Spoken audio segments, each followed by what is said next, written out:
What is light? Where does light come from? We know light comes from the sun as our primary light source. We have light from light bulbs as well.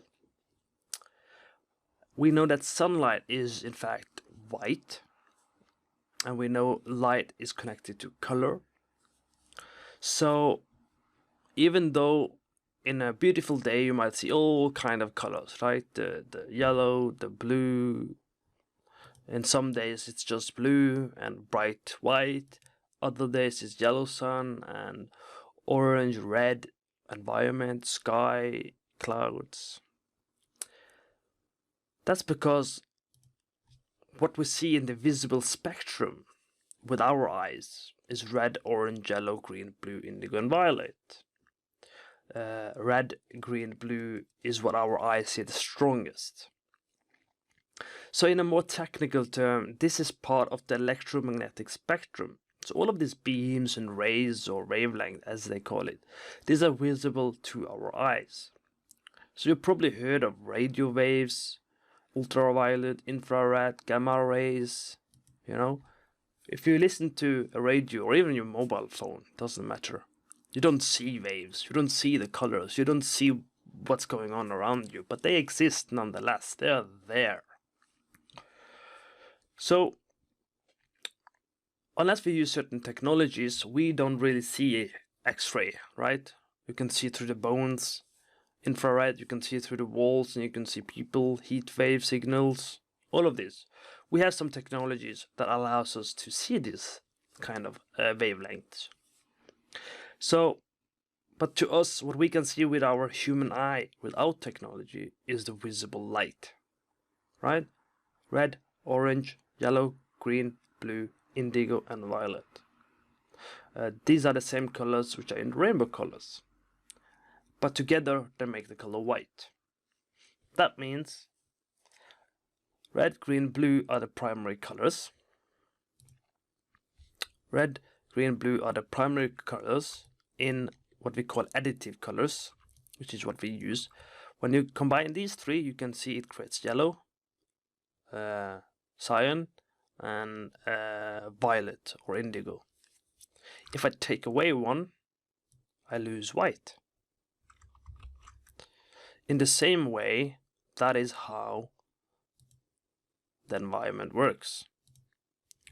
To simplify it without going into advanced physics or math, when the sun is closest and the light travels the shortest, blue light are more scattered due to the dust particles. So basically the sunlight is on a straight line, right? It's not in an angle. But when it goes down, further down, it has a shorter distance and angled is differently. The blue wavelength has the shortest wavelength, right? It has the shortest wavelength here. And red and orange has the longest wavelength. So basically what happens when the sunlight is on a different angle further down, it mixes more with the dust because the longest wavelength survives longer, and you end up with more orange and red.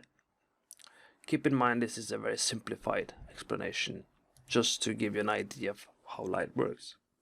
Now you might be asking, but hey, Amit, the shortest wavelength is actually violet, so why don't we see violet?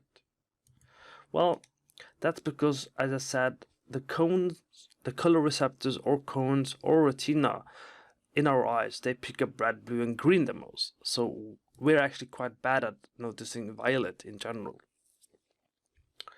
But it's good to know that our eyes are very sensitive to color and details, so that's why we edit images to replicate what the eyes see, because the camera doesn't actually have the same ability to see things identical to what we see. That is why we edit exposure and levels and saturation in Photoshop or Lightroom or whatever software you choose when doing photography. Birds, however, they say 4 primaries instead, while mammals use 2 primaries. So they will see things differently than us. So it doesn't mean things are exactly the same for every other creature on the planet, but this is what we see and this is how we understand it. The rainbow, however, happens due to refraction. And there are things that happen with light when it hits a certain surface. It's reflection, refraction, and shadow, for example, are some of the things that happen, and we will be talking about it closer later on. But I want to end this video for now that, did you know that humans are bioluminescent, which means we emit light as well. But it's so weak compared to everything else, and compared to what we are able to see, that we don't notice with our human eyes that we project light and heat. But we know we do it due to technology. So with that, I'll see you on the next video. So, light is not just color. It's not just red, orange, yellow, green, blue, indigo, and violet together making white. Right? It's not just visible light. Other things occurs with the light, which is also refraction. And that is basically what happens when we see the rainbows. The rays from the sun that are hitting raindrops. And that's why we call it a rainbow as well, because the light enters these drops of water and they get twisted and turned because they go from one surface to another surface, then they come back out of the water drop and they have twisted and turned again, and in a massive scale we end up seeing the rainbow, which is part of the visible spectrum. So to explain it a bit easier or simpler, the refraction of light is when light bends as it travels between two different surfaces. So in this context, when I say surface, I do not mean only visible surface. It includes air and water being two different surfaces. So when light hits the first surface and is about to enter the second surface, for example between air and glass of water, or in this case a cup of tea, an incident medium occurs. This is when light refracts, called refractive medium. So basically, looking at this example, you can tell that the spoon is really somewhere around here, but we are noticing the spoon over here, or more accurately over here. So something is happening. Well, basically what's happening is that the light has a certain speed, and the speed is going all the way down there. But when it hits from air to water, water being more denser than air, because we know this, it bends. The light is being slowed down, and because the light is being slowed down, it's bending. And then when it comes back out, it's bended again. So basically, to explain it differently, refraction is when light changes speed due to passing through a transparent substance into another one. This occurs when the light hits the substance from an angle and there is a difference in density between, for example, air and water. This happens because of the time water is denser than air normally. And because this is the case, it breaks and bends towards the normal. So what does that mean? Well, that means basically that air is on top, water is at the bottom, and you have the spoon, and we're already seeing it's bended, right?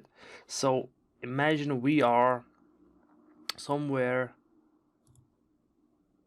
here, and we're looking at it like this, right? And imagine that the sunlight is coming in here, but it's then bending because of the density of the water. It's heavier, so to speak. So the speed of the light is being slowed down, thus going towards what we call the normal. Now the normal is basically this one from a straight angle. So it goes towards that normal. But by the time it comes back out, it's, it's kind of been refracted already, to make it simple. So if you've ever taken a swim or tried walking faster in water, you might have noticed the resistance you receive, thus the required energy you must spend to move. It is similar to that logic. The light slows down, bends, and when the light comes back out to our eyes, it has been bended again. Because different transparent substances have their own refractive index, which basically tells us scientifically how easily the light will bend. We can use this knowledge to replicate the fact. So we know air has one refractive index, water has 1.33, glass has 1.5, and diamond has 2.44, which is why you can see different effects from different type of substances. So that is refraction of light simplified. And now you know why light changes on these transparent substances and how it affects other objects. So next time you see something is looking weird, you know that the light has slowed down, and because the light is slowing down, we're perceiving it differently. See you in the next video. If you look at this image, you might notice that it has reflection on it. We can see reflection on different places that's occurring. You can see it here, here, here. It's a bit uneven and warped, but it's there. It's even in the spoon that's been refracted inside. But talking about reflection of light happens when light hits and leaves exactly on the same angle towards the same source. And when I say source, I mean, for example, the light hits the water and goes back up in the air. So air is the same source and water is the same source. So in this particular case, the light's hitting and leaving at the same angle towards the viewer, which is the camera from the screen we're looking at right now. So what's basically happening here is that the light's hitting the surface, for example, a mirror or the water, and you have the angle of incidence, which is this angle here, and you have an angle of reflection, which is when it leaves back up to the same surface after hitting the mirror or the water or whatever other surface. Similar to the refraction concept, the incident ray, which is the ray that's incoming from the light source, is being reflected, called reflected ray, and it's leaving the surface towards the viewer. This occurs on flat planes, but also spherical surfaces. Granted that they are smooth and flat. If they're not, they're still reflection, but called irregular reflection, also known as diffuse reflection. In other words, a mirror is a smooth flat surface and gives a regular reflection. A bumpy table, ladder, sofa would give irregular reflection, right? So this would be a pretty smooth reflection, but it's still a bit bumpy because you can see the bumps occurring here. So there are many things that's happening here, but generally the law of the reflection is it needs to hit and leave at exactly the same angle and degree. So it needs to come in 45, leave 45 towards the viewer's eyes, our eyes. So that's why the moon is bright. The moon itself doesn't have any light emitting from it. It's the fact that the light from the sun somewhere else is coming and hitting the moon, and the moon is reflecting about 8 to 12% of the light due to its material and its dark color. It's absorbing most of the light, but around 8 and 12 is being reflected back. In fact, many years ago, the moon tended to be closer, and it also used to reflect much more light, and it used to be much bigger when our ancestors used to look at the moon. But there are many factors that go into how much the moon reflects, but generally it's about 8 to 12% that it's able to reflect back to the earth.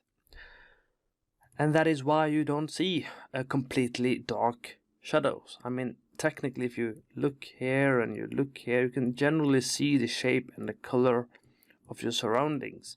And that's because it's still emitting light, and there's still soft shadows coming, and there's soft light occurring. So the key thing is that the angle of incident and angle of reflection are the same measure from the normal line, not the mirror or the surface of your choice. But another thing here is to keep in mind that the reflection of light doesn't always mean literally the reflection. It also refers to something called bounce light, which is basically that the light is being reflected from the moon and it's lighting up everywhere else, right? It's bouncing off the moon, sunlight is coming, boom, and it's coming back here, boom, and it's making sure there's light even when it's dark and late. So I'll see you on the next video. That is for reflection of light. So reflective light, there's more to it.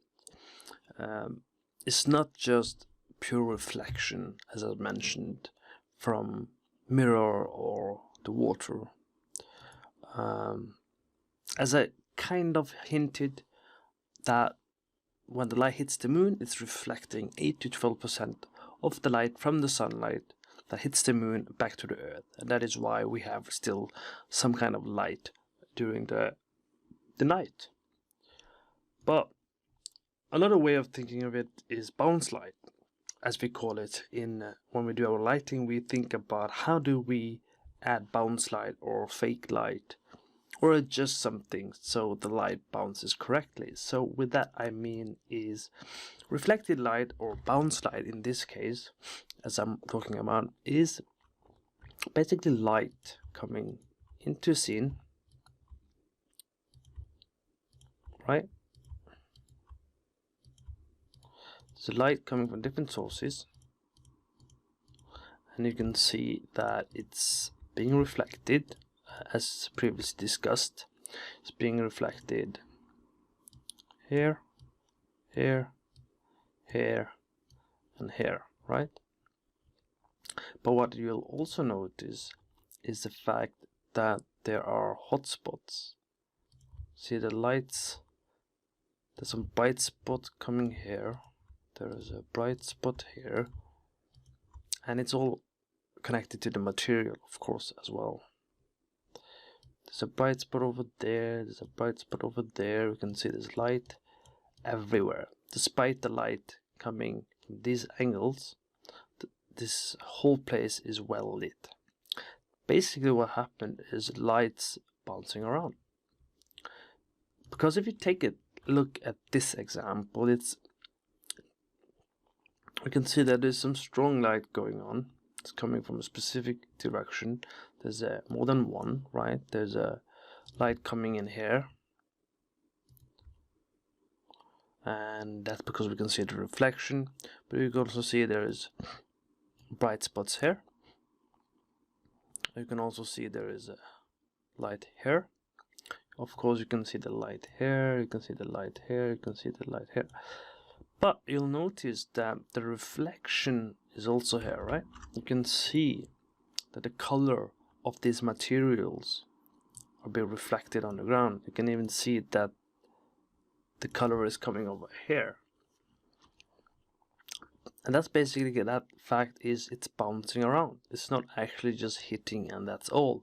It's actually spreading around according to its needs. So basically light's coming there and it's going over there. It's coming over here and it's going over there. Light's coming here but it's going there. Light's coming here, it's going down there. And that's the fact with the bounce light, is it doesn't just hit a particular spot and it stops. It keeps bouncing and it keeps bouncing. Just look at this one here. You can see these are the brightest areas. This is the darkest area. But the fact is, light actually coming in, right? And the light's coming from this direction, so you can see it's coming down and it's jumping around. It's just going inwards and backwards and lighting up everywhere that it can light up. Same is over here. You can see that this is the brightest area, but you can also see there's a light source hitting the wall here. So there's additional light sources coming from this side of the wall. So it's coming in here and it's bouncing. So you can see the bright spot here, you can see a bright spot here. So the light doesn't stop. It keeps spreading around, and it bounces and it bounces. You can tell that in many different ways. Last one here, lights coming in, right? You can see strongest lights, but even then you'll see that the light is in fact jumping around. You can see it goes up, goes back here, goes down here, and you can even see shadow being created from diffused light, or soft light as some call it as well. There's occlusion, as we call it, where light doesn't reach this black. So what does that mean? Well, look at this example in Unreal. Sooner or later we're gonna go into Unreal, of course, and test out everything, but to start giving some more example in Unreal, this is just one light source. It's only aimed towards the sphere, but you can still see that the light bounces everywhere, and it lights up this one and this one. You can even see that it has a bright spot here and a dark spot there, but it's not completely dark. You can see the shape of everything, as well as here. It's not completely dark. You can see the shadow and everything. Of course, there will be more. This is actually terrible, of course. We'll go more into that as time passes. So basically what's going on? Well, let's try and turn this down and do another build very quickly. Unless it's, there you go.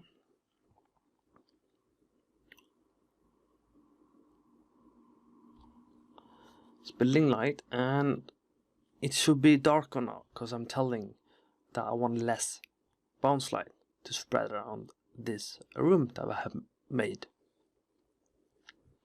And the consequences of that is naturally it becomes darker, and it might be unrealistic. It might not be the effect you want. And now it's even darker. Just hold on. So now it's even more darker, and you can see more contrast, more values, and more focus on the sphere. Right? I could do something similar in that maybe I just hit the wall. Let's try building again and see what happens.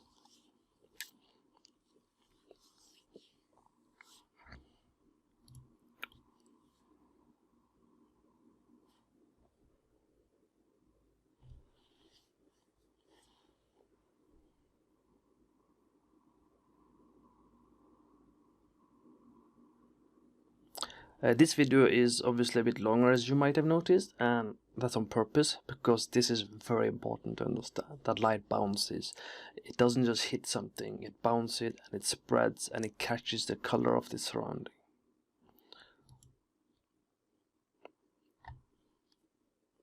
There you go. Now notice that it hits the wall, but see, there's a highlight still on this sphere over there from the wall. Now, another thing we could do is, if I just quickly duplicate this, and I go in very quickly, and I change the color of this to say red, and I make this like super duper red, apply it,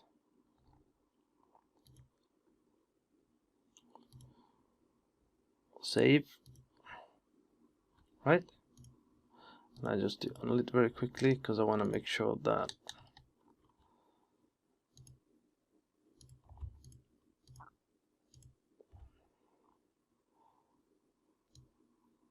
these are in fact white.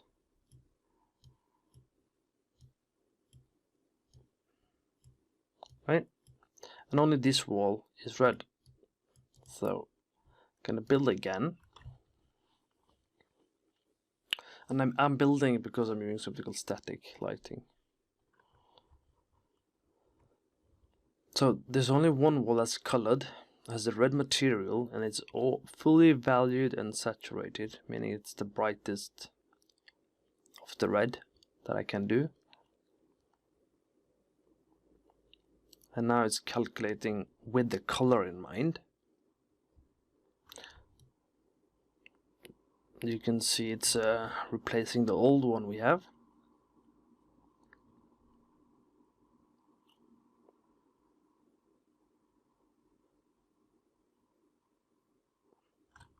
Notice now the room is actually red, because the main light is hitting a wall that's red, so it's casting red. And because it's very saturated, it's also darker now. Now, if I were to exaggerate and say I want 5 indirect lighting intensity, which basically means this light should produce more bounce light to lighten up the room, rather than adding more light sources. So let's build it again.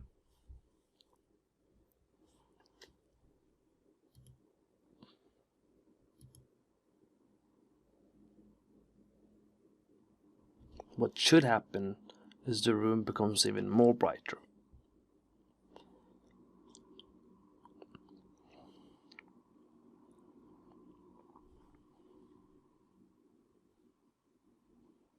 And now you can see that the whole room is red.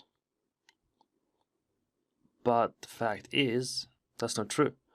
The original material is white, but because of the bounce light and the light hitting a red wall, everything else is catching that color and intensity. And that is what it means with reflected light as well, and bounce light, is that it's catching on the material the color and it's spreading around. As you do this, as we go through the different videos, you will then realize and go, this one light source, it's not that strong, it's only 10 luminance. We'll talk about that as we go. But it's lighting up the whole room, and it doesn't look really realistic now, does it? So that's why you need to adjust it based on what you know, right? To make sure it's somewhat realistic. Otherwise you will end up with something that doesn't make sense. Like this doesn't look good, because we know it's one light source, so we know it's hitting the wall, and it's not that strong. So it shouldn't be lighting up that much.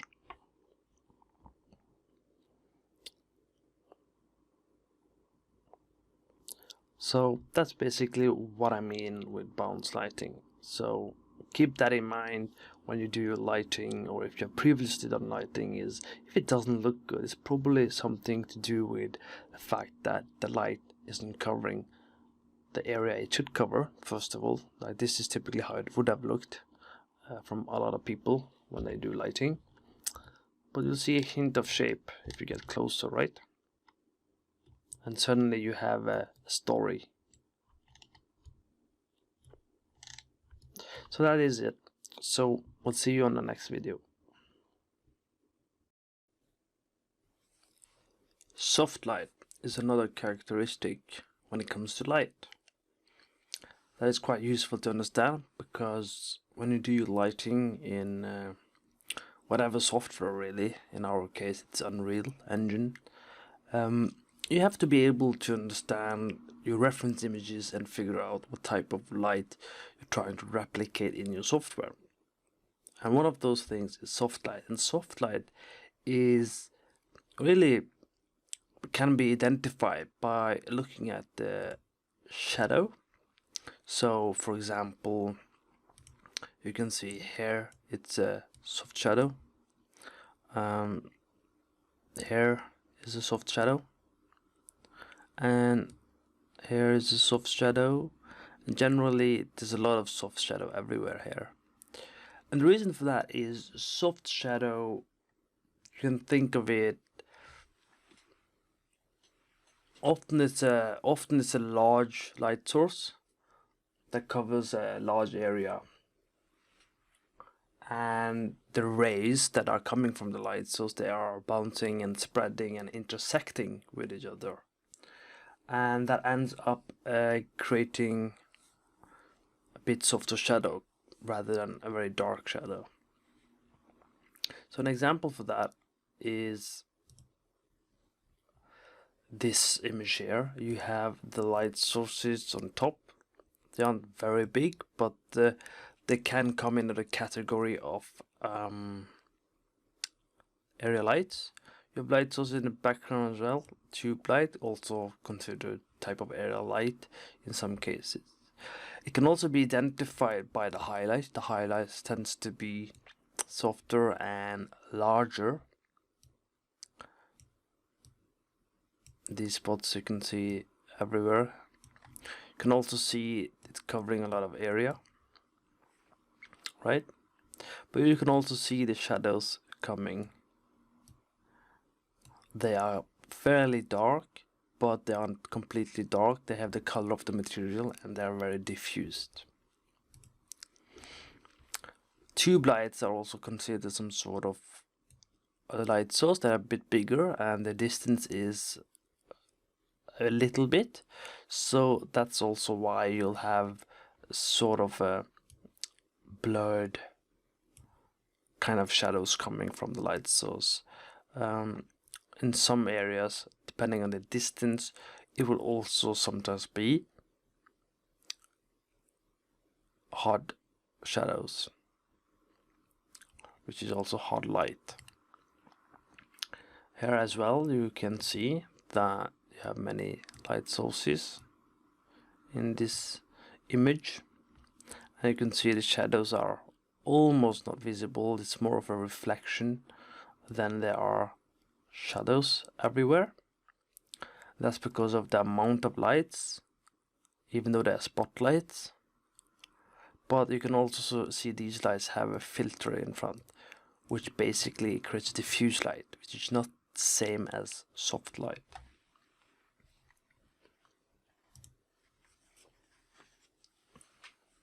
And because there are multiple sources, you end up having soft light rather than hard light. You can also see soft light is very common to use in photography, and it's very common to use on females because what it does, it creates softer transition on the skin and it doesn't create such harsh shadows, which makes it wraps around your skin, it wraps around the object, so it becomes easier and prettier to look at. Even lit scenes also will end up with quite soft shadows and soft reflections and soft light. Even in with babies, you'll see there are some soft shadow coming, but there is a hint of a hard light coming as well. So these are things to keep in mind with these images here, is the fact that soft light can in fact be considered many things and happen in different ways, but the most important thing to keep in mind when it comes to soft light is the fact that it tends to have very blurry shadows, and sometimes you don't even have visible shadows, like you can not really be sure if this is the reflection or even the shadow in some cases, right? And you can also notice that the highlights are very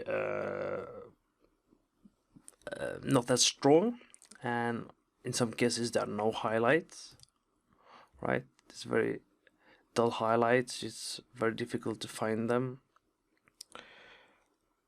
And you will also see that the gradient for them, they wrap around from bright spot to darker spot gradually rather than very fast and crisp. What it also does, it hides the texture, so you can't really tell for sure sometimes if they have a very bumpy skin or not, or pimples or rashes. It's also very difficult sometimes because you can't really know for sure where the light's coming from, like in this particular image or even in this image, even though you know it's coming from here. So that are some of the characteristics of how you can spot soft light. But like I said, there is also something called hard light, which we'll talk about a bit later as well. Another quality of light is hard light. Now, hard light differs from soft light in that it has sharper shadows, but it also tends to be darker. So, arguably, we could say that this isn't just a pure hard light. So, there are issues and situations. Now, look at this image, and you can see that it's receiving quite hard light. You can see that it's dark, very, very, very dark shadows. You can see all the creases and the skin and the details of the face. That often happens when you have hard light. There's also a huge contrast between the shadow and the light. Another way of not thinking of hard light is the fact that you have, again, very sharp shadows on objects, and you have very specific type of light and dark. Now in this room, obviously you have a lot of bounce light and other things happening as well, reflection and so on and so forth as well. Again, you can also have quite super hard light in which you have no visibility except on one side of the face. Outside you often have a different type of hard light as well, because what this different type of light does, like soft light and hard light, is the fact that it tells you a lot of things. It tells you where you are, time of the day, location, atmosphere, mood, place and time, how you should feel, right? Soft light is often used in more colorful images, colorful movies, it's peaceful, it's nice, it's pretty. Hard light, they often creates a drama and tension and contrast. You can see there's a it's late in the day, and you can see you're getting some shadow from a tree that's standing probably somewhere around here. Here as well, it's in the morning, it's a bit overcast, but again you have some hard shadows coming from different areas. And again, despite the time of day, you have again hard shadow, and you can also see that you don't see all the details in the darkness here. Here you can see a bit light, and here you can see a bit darkness, and that are some of the qualities that you might get with hard light. So basically what happens with hard light though is that if it's a small light source, like the sun in the background here, because of the distance, it is considered a small light source, and the lights are non-intersecting rays, which means they are parallel, so equal in distance. So what does that mean? It means that the rays have the same distance. You can tell by the shadow as well. And when that happens, you get very harsh shadow, you get small, bright highlights, you get a very sudden contrast between light and dark, right? Light and dark, for instance. Light and dark. Here, because of the reflection and other materials, which also affects the overall look and feel of something, you can still see the brightness over here. Again, light and dark here as well, and you get crisp shadows. But compared to soft light, soft light is when you have a lot of light bouncing around and you don't really know where it's coming from. But in this case, we kind of know there's a harsh transition between the object and the shadow, and we can tell the texture and the details as well because of that harsh shadow.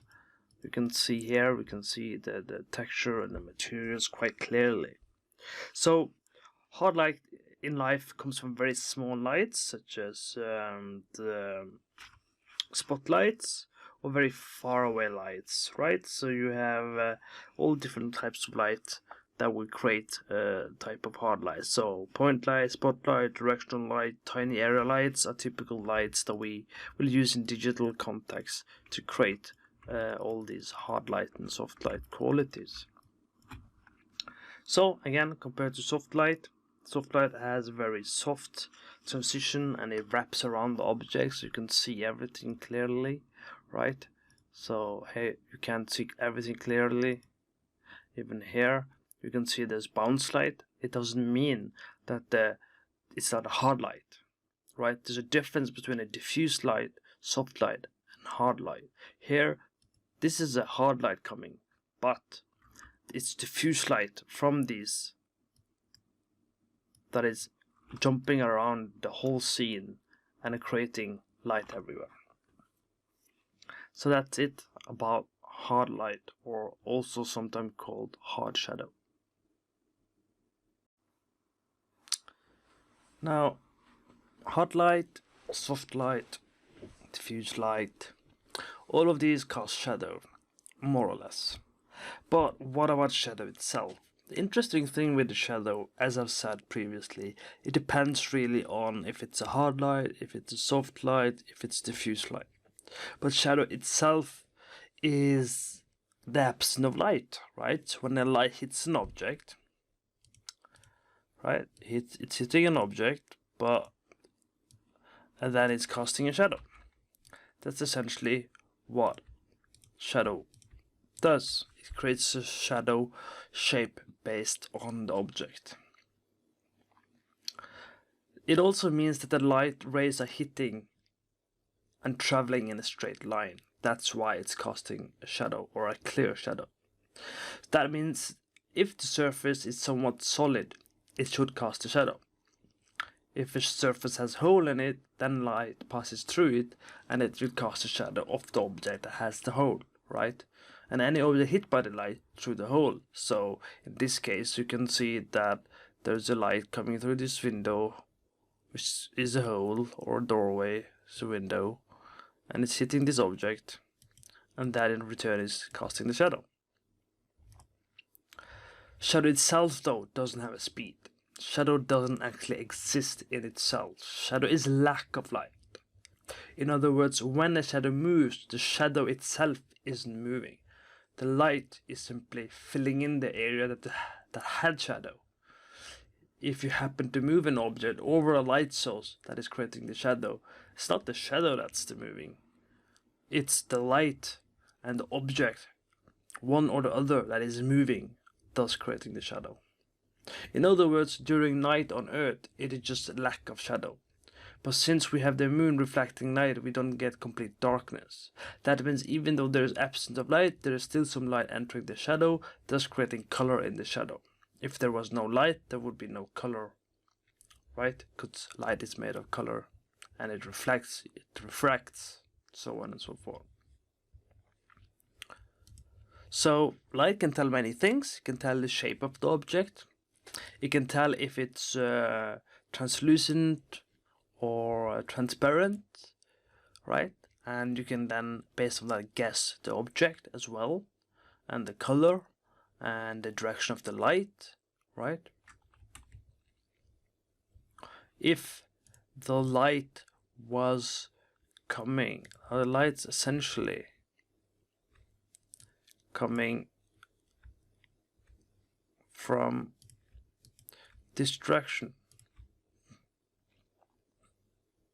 or height, I would say, height.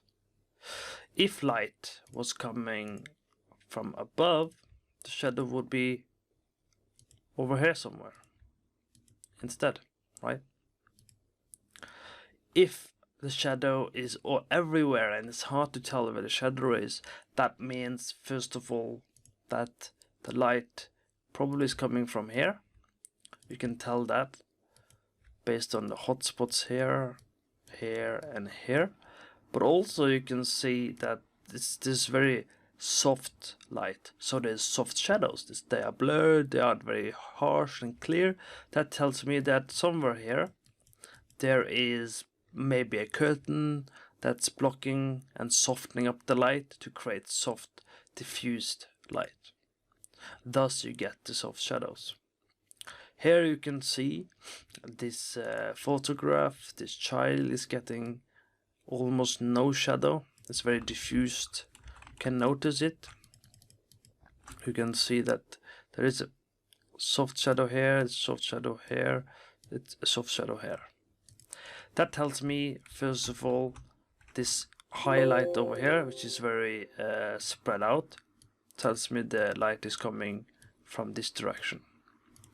It also tells me that there is a light source coming from above, because you do see a bit clearer shadow here. So it's coming a bit on this angle over here. Alternatively, I'm guessing there is extra light here. You can tell that by these blue highlights here and here. These are creating the shadows. Two different lights are creating two different shadows for this image. There's the soft light shadow, and then there's a bit harsh light. So different shadow can create different shape, and it can tell us different direction of light, and again can be translucent or transparent. Some are very diffuse and reflective, and you can also then figure out the type of material and the thickness of that object. And then you can also figure out what it's hitting. So the shadow will also be affected, or the light with the shadow and reflection, everything else is also affected by everything else that's going on. In other words, when the light's coming here, it's being diffused not only by the object itself, but also the coffee in it. And you can see there's a blur in shadow. There is a secondary shadow as well. You can see there's shadow here, and there are shadows generally here as well. Learning to see where the shadow tells you the direction of light, time of day. You can see that there is a bit longer shadow going on here, even though these are quite small. They aren't stopping here, they're going quite far out. That tells that the sunlight is somewhat going down, so it's either a sunrise and sunset. And also you can tell by the colors that it's a bit yellow orange, so it's either in the morning or late, right? All of these tells us the quality of the shadow, the quality of the light, and when you put all of this together, you will then hopefully start understanding how light functions and what you can do to replicate it. After all, the light's coming from there, but you see the shadows, right? You see the shadow here, cutting around here, you see the shadows here on the trees. But what you'll also notice is there's a bounce, green bounce light, based on the light spreading and hitting. So it's not completely black either, right? You can see the tree. These are all part of understanding lighting. So that is it for shadow. So the next thing that is interesting to learn about is the inverse square law. That basically means how light fall off over a distance. In other words, as you may see in this example, the light is very strong in the beginning and it fades off slowly until it becomes quite less. The way it works is the further the light has to travel, the dimmer it gets, the weaker the intensity gets. Because the light is spreading out in a larger radius, it also means the amount of light which is equal at any time is being spread out during that traveling. So in other words, if this was 1 meter and this area covered 1 square meter and the light quantity is 1 by 1, the quantity then is 100%. It's 100%. If it travels 2 meters, for example here, it's now covering 4 square per meter. In other words, the light quantity is distributing 1/4. The light quantity is therefore 25%, right? It's just we still have 100% that's being used, but it's covering a larger area. That means in 3 meter, which means 9 square per meter, it's now covering 1/9 of light quantity. In other words, it is 11.11%. That means by the time it reaches 4 meter, it's now covering 6 square meter. It's 1/16, which means it is now 6.25%. That basically means that when the light starts here, it's 100%. As it travels, it's now covering a larger area. And the larger the area, the more the light needs to be spread to light up this area, right? That means that we go from 100 to 25 to 11% to 6.25%. That's why it's called the inverse square law. In other words, if it was a rectangular light in Unreal Engine, it starts very strong, right? It starts very strong, and as it tries to spread itself out, you might notice, you're noticing that this area here is getting weaker and weaker. In other words,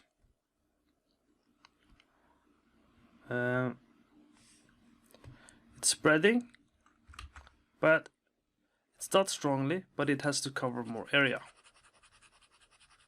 And you can see some light going on here, but it's very little. That's inverse square law. Again, if I do, for example, a point light, and it's starting in the middle here, the same thing would count, because it's starting here.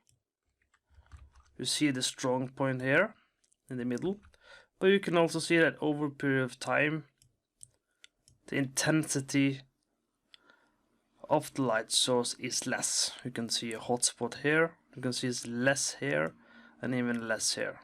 And you can see that the light, even when it goes here, it is less.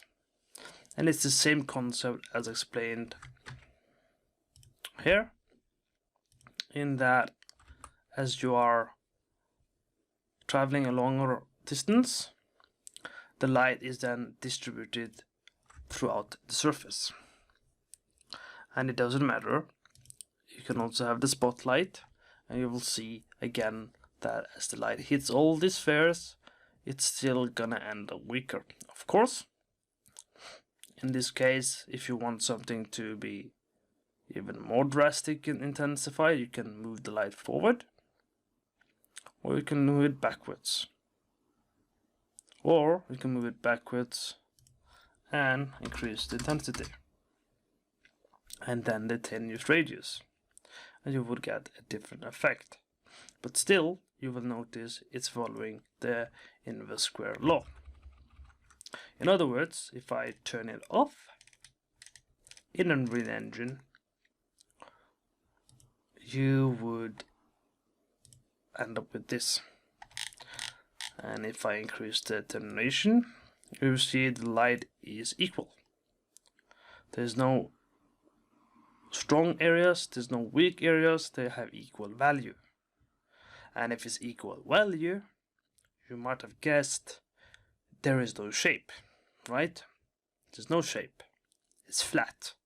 You can tell that this is in fact 3D. That is why everything we're talking about is very important, because at the end of the day, that's how you get this gradient, right?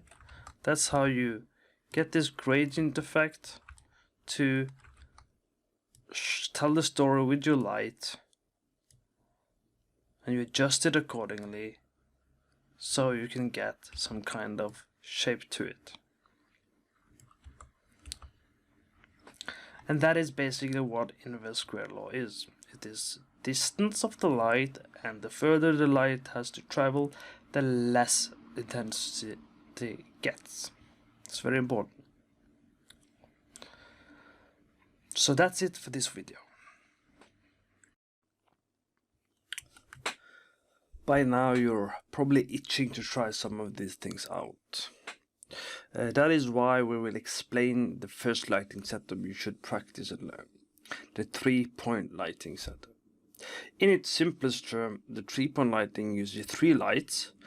They're called the key light, the fill light, and the rim light. The key light is generally the most dominant light, and the fill light is the second light source. That's job is to fill in the shadows, and the rim light normally rims out the background and is often brighter than the key light itself. So the fill light, it's hard to be sure which one of these are fill light without the object in the middle, but let's just say that the left one is the fill light. So the fill light is added to lighten up the shadows. So if you're going to light a happy mood or bright mood, a positive mood, or you don't want harsh shadows, you would be having a strong fill light. But if you were going for a dark or dramatic mood, you would have a softer fill light, meaning it doesn't cover up all the shadows. The rim light is often behind on top or right behind, and it generally is to emphasize the backside of a person or the object, so it separates itself from the background, because after all, everything is a 2D image and we're trying to make it look like it's 3-dimensional. So to make it 3-dimensional, we use these 3 methods. In other words, a key light, for example, it would be between 30 and 60 degrees on top, such as this one. So that's the key light, that's the fill light, and that's the rim light. So generally what's going on is trying to hit down on the object, like so. This one is trying to fill in the shadows of the character, because this light, key light, is going to make strong shadows. And this one is filling in it so you don't have shadows, and this one is rimming it so you can see the edges of the person. Notice in general, even in this example without the characters or the person here, you can notice that it's fairly white everywhere because it's an even lighting setup. So if it was a sphere, basically it would look like something like this. So you have the key light, which is fairly dim, coming from this way. You have the rim light, which is this highlight over here. You have, in this case, also bounce light coming here. And you have the ambient light, which you can see here and here. If I take away the ambient light, you see this is how it looks, so you lose part of the differences. So even though 3-point lighting is something you will be using, generally you will be using more than that in the long run. So fully lit, reducing a bit. So notice you're losing colors and details. And if we remove the bounce light, you can see here, you're losing that color and tone and shape. And then if we take away the rim light, you can see that's this one over here. You see now it's becoming more flat. And if you take away the fill light, which is fairly obvious, the shadow, as we said, becomes more harsher, right? It's not as soft, and you only have one light source now. You can tell by the shape here. You can see that the light is it's coming somewhat around here, so it's pretty low. Long shadows is very sharp. And you can also see the cone. So without any lights, if you just use default, this is how it looks, right? So you go from 1 to 6 using different things. So what's going on? Well, as I already explained, you have the key light. So here is the key light, and you can see it's dark shadow and dark shadow here. So you add a fill light coming from here,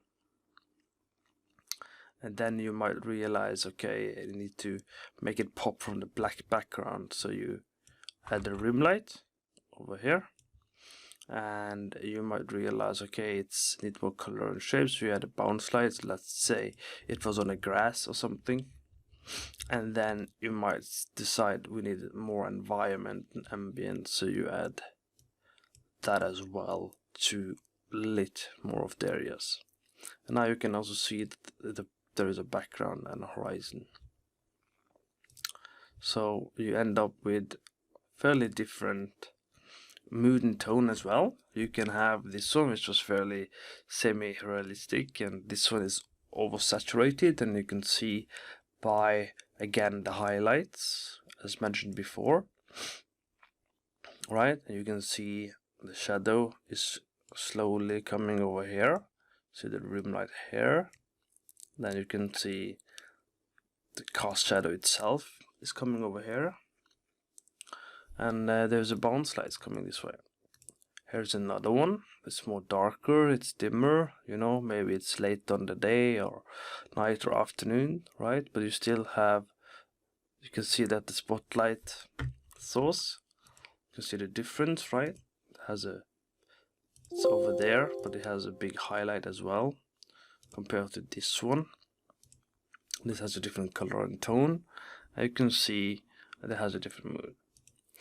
By using these this particular technique, you can still, by playing with color, and color is something we're going to talk about later on after these exercises, you can then have different story, right? Maybe the big circle is a parent, and then there's two smaller kids, one is older, one is younger, and they are talking, right? So you can use different type of color on the light as well to define the story, the mood, and the setting as well.